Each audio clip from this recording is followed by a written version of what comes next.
جب حضرت عبد القادر جیلانی رحمۃ اللہ علیہ کا آخری وقت قریب آیا تو آپ کے صاحبزادے عبد الجبار رحمۃ اللہ علیہ نے آپ سے پوچھا کہ جسم میں کون سا عضو آپ کو تکلیف دیتا ہے؟ آپ نے فرمایا دل کے علاوہ باقی تمام اعضاء تکلیف دیتے ہیں، البتہ قلب کا اللہ کے ساتھ صحیح ربط ہے۔ پھر موت قریب آئی تو آپ کی زبان مبارک سے نکلا لا الہ الا اللہ، اس پاک اور برتر اور زندہ ذات سے امدار و اعانت چاہتا ہوں جسے فنا نہیں، وہ پاک ہے اور اس کی ذات کی قدرت ہر چیز پر غالب ہے، اور اس نے بندوں کو موت سے ملغوب رکھا ہے۔ پھر آپ نے فرمایا لا الہ الا اللہ محمد رسول اللہ۔ پھر آپ نے لفظ تعزز ادا کرنا چاہا، مگر آپ کی زبان مبارک سے صحیح طور پر یہ لفظ ادا نہ ہوتا تھا۔ آپ نے بار بار یہی لفظ کہنے کی کوشش کی، آخر تعزز کا لفظ اپنے صحیح تلفظ کے ساتھ آپ کی زبان مبارک سے ادا ہو گیا۔ پھر آپ نے 3 بار اللہ اللہ اللہ کہا، پھر آپ کی آواز پست ہوتی گئی، زبان مبارک تالو سے جا ملی اور آپ خالق حقیقی سے جا ملے۔ ان للہ و انا الیہ راجعون۔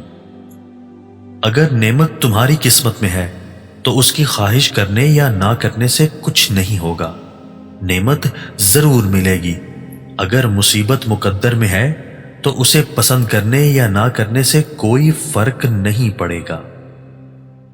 جب اسرت و نادانی کی کیفیت میں تمہارے دل میں نکاح کی خواہش پیدا ہو اور تم اس بوجھ کو برداشت کرنے کے قابل بھی نہ ہو تو خداوند کریم سے خوشحالی کی دعا کرو۔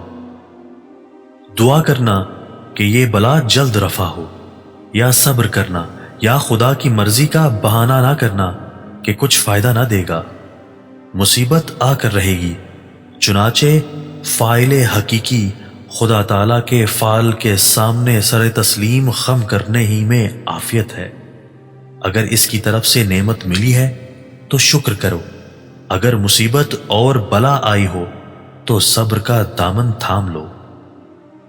خوشنودی حق تعالیٰ کے لیے مصیبت کو بھی نعمت سمجھو اور بحر تسلیم و رضا میں غرق ہو جاؤ۔ اس عمل کے نتیجے میں تمہیں خدا کی اطاعت اور مولات کے راستوں اور منزلوں کی سیر کرائی جائے گی، اور تمہیں صدیقین، شہداء اور صالحین کے خاص مقامات پر فائز کر دیا جائے گا، تاکہ جو لوگ تم سے پہلے قرب خداوندی کی نعمتوں سے فیضیاب ہو چکے ہیں ان کا مشاہدہ کر سکو۔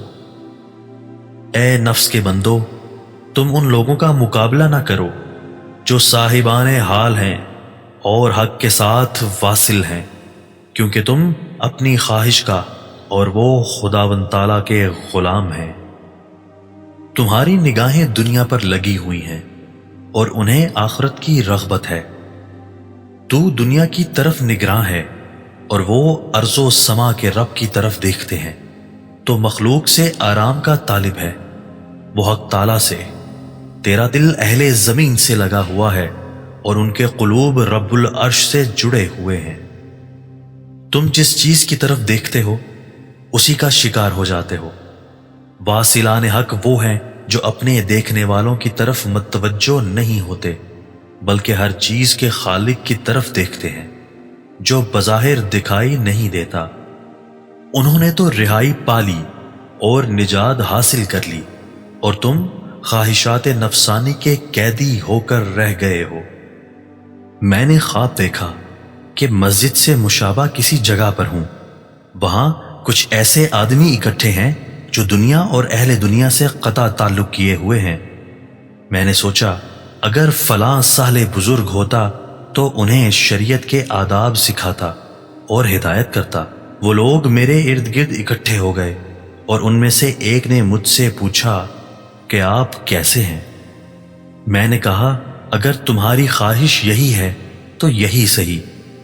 پھر میں نے ان سے کہا کہ جب تم مخلوق سے رشتہ توڑ کر خدا سے رشتہ جوڑ چکے ہو تو پھر تمہیں چاہیے کہ زبان بند رکھو اور کسی سے بھی کسی طرح کا بھی سوال نہ کرو۔ دل کی خواہش اور زبان سے مانگنے میں کچھ فرق نہیں ہے، اور یہ بھی یاد رکھو کہ چیزوں میں تغیر و تبدیل کرنے اور بنانے بگاڑنے اور عزت بخشنے اور ذلت دینے میں خدا تعالیٰ کی ہر روز نئی شان ہوتی ہے۔ وہ کسی گروہ کو علیین کے مقام تک رفعت بخشتا ہے اور کسی کو اسفل السافلین میں گرا دیتا ہے۔ تم نے مخلوق پر اور دوسرے اسباب و وسائل پر بھروسہ کیا ہے، اس لیے اللہ تعالیٰ کے فضل سے اور کسی واسطے کے بغیر اس کی نعمتوں کے حصول سے محروم ہو گئے ہو۔ تم نے رزق حلال کو حضور صلی اللہ علیہ وآلہ وسلم کے بتائے ہوئے طریقے سے حاصل کرنے کو چھوڑ دیا ہے، اس لیے مخلوق تمہارے درمیان حجاب بن گئی ہے۔ اللہ تعالیٰ سے صرف یہ چاہو کہ تمہارے گزشتہ گناہ بخشے جائیں اور تم موجودہ اور آئندہ دنوں میں گناہوں سے محفوظ رہو۔